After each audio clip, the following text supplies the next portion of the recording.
Assalamualaikum Ustaz. Waalaikumsalam warahmatullahi wabarakatuh. Semoga Ustaz sehat selalu serta dalam lindungan Allah. Amin. Saya jualan online, tapi saya sering membuat invoice palsu pada kiriman barang ke pembeli saya di luar daerah agar pajak keluar kota dari Batam tak besar.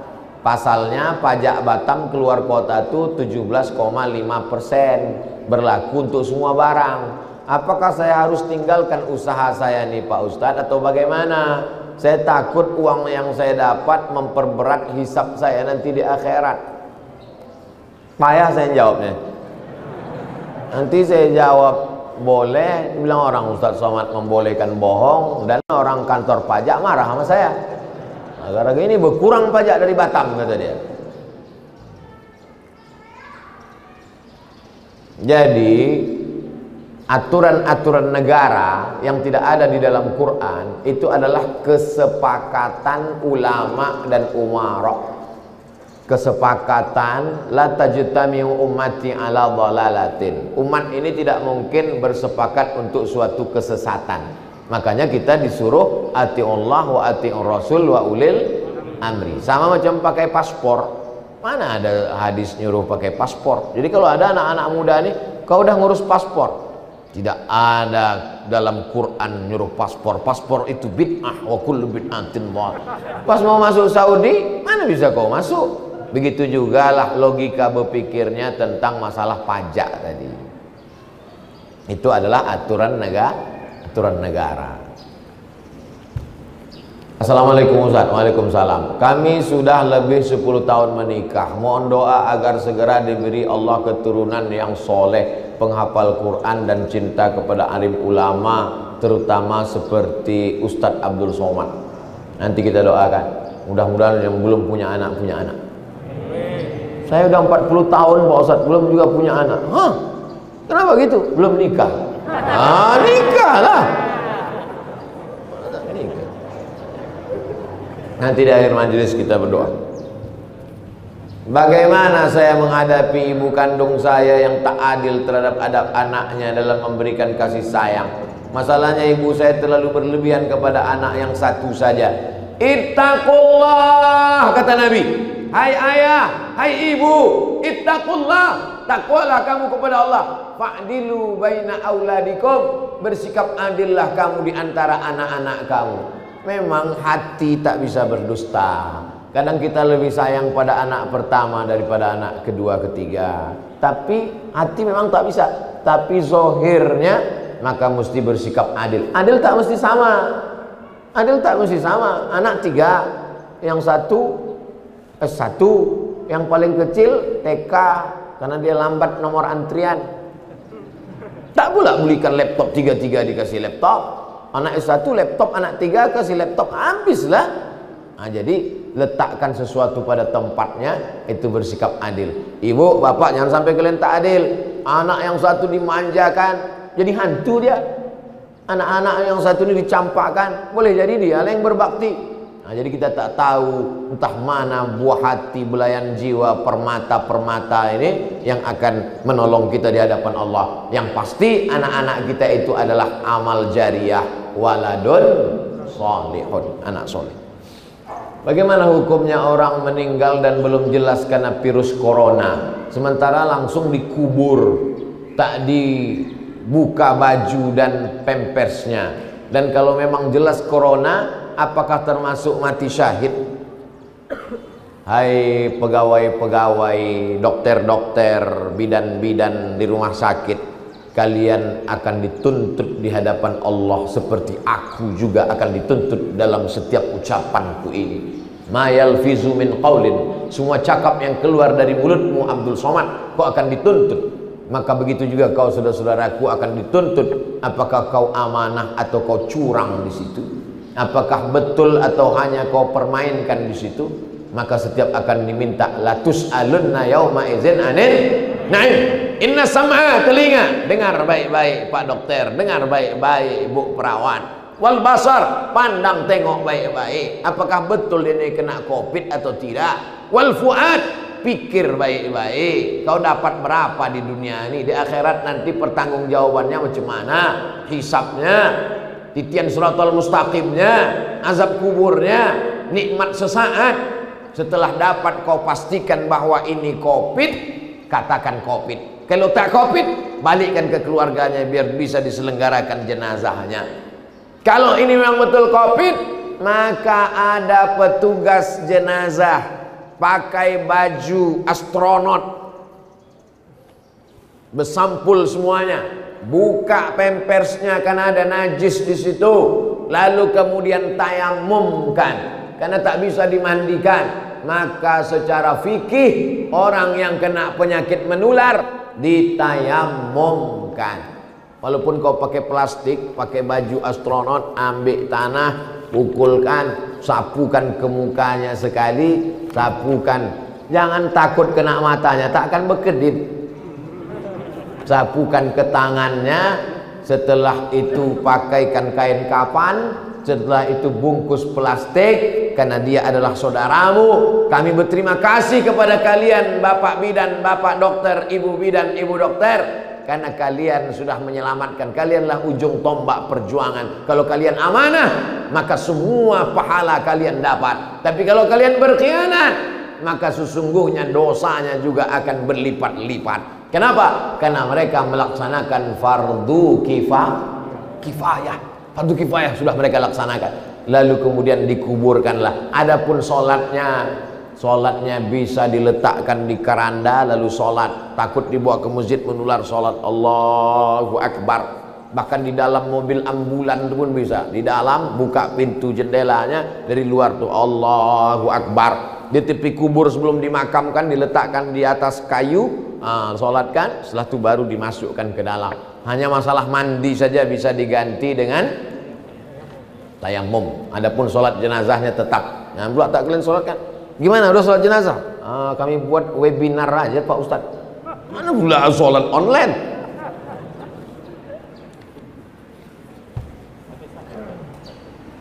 Al-mat'unu syahid. Orang yang kena wabah matinya mati syahid.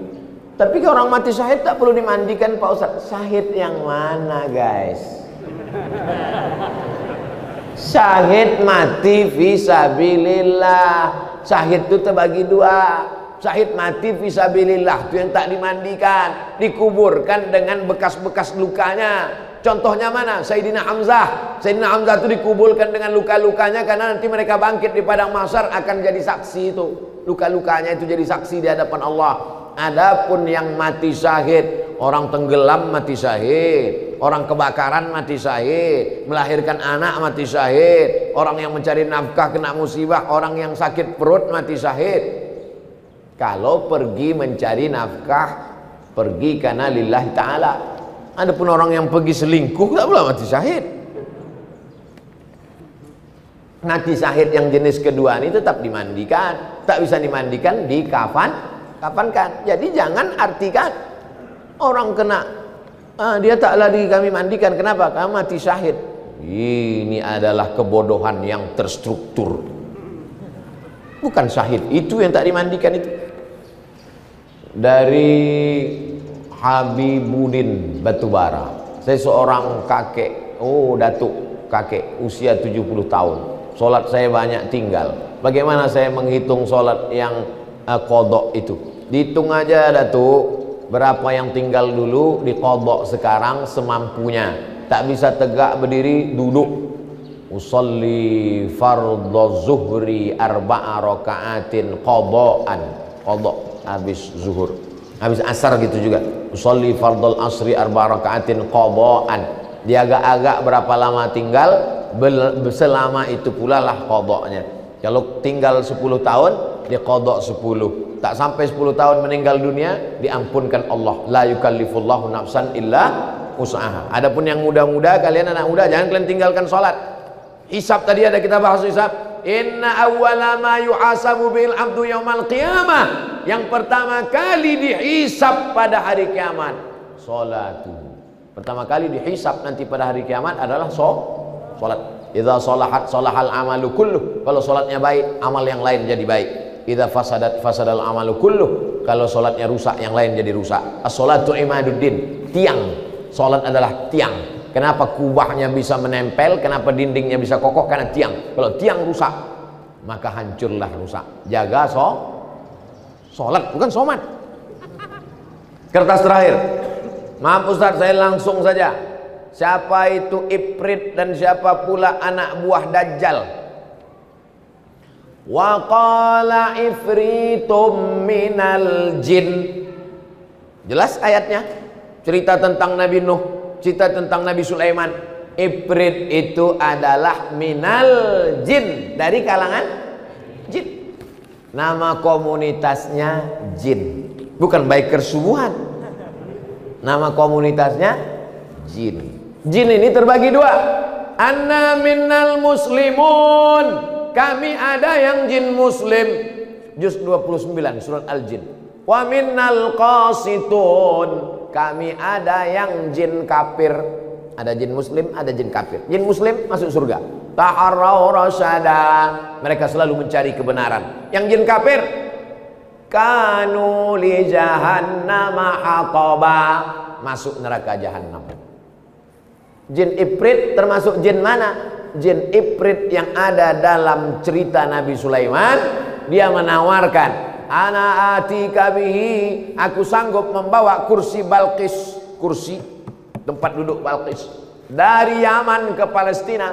Qabla an taquma min maqamik, sebelum kau tegak dari tempat dudukmu Sulaiman, sudah bisa kubawa kursi Balqis. Wa qala alladhi indahu ilmun minal kitab,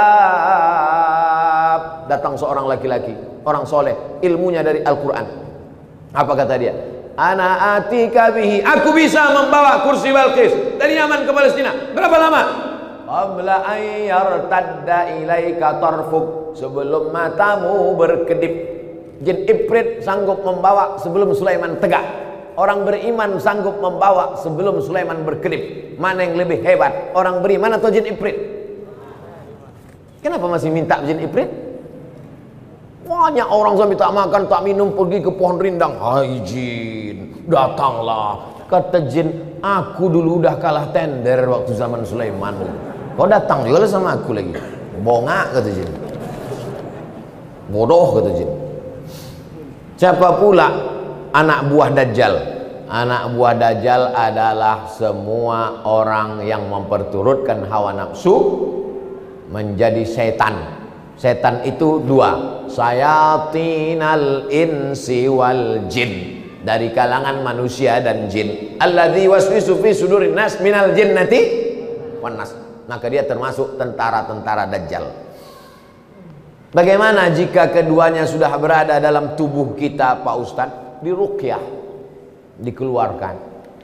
Ruqyah pribadi, baca sebelum tidur malam. Tadi malam saya sebelum tidur malam baca Fatihah sekali, Qul huwallahu 3 kali, Qul falaq sekali, Qul nas sekali, pangkal Al-Baqarah 6 ayat sampai walaikumul muflihun, ayat kursi. Sesudah itu lillahi ma fis samawati sampai ujung 3 ayat. Habis itu tahlil la ilaha illallah, habis itu selawat, tiupkan ke telapak tangan, habis itu hembuskan ke muka, ke badan.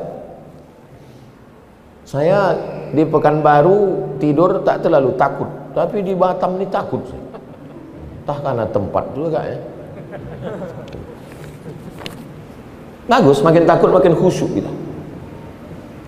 Menurut Ustadz yang berceramah di YouTube, barang siapa di dalam tubuhnya ada anak buah Dajjal, orang tersebut akan tunduk dan patuh terhadap perintahnya. Iya, kalau di dalam badannya ada anak-anak buah Dajjal bersarang, tak keluar dia, maka akan itulah ikut. Karena dia selalu berbisik, ikut bos aku, ayo ikut Dajjal. Jadi sistem Dajjal ini multi level marketing.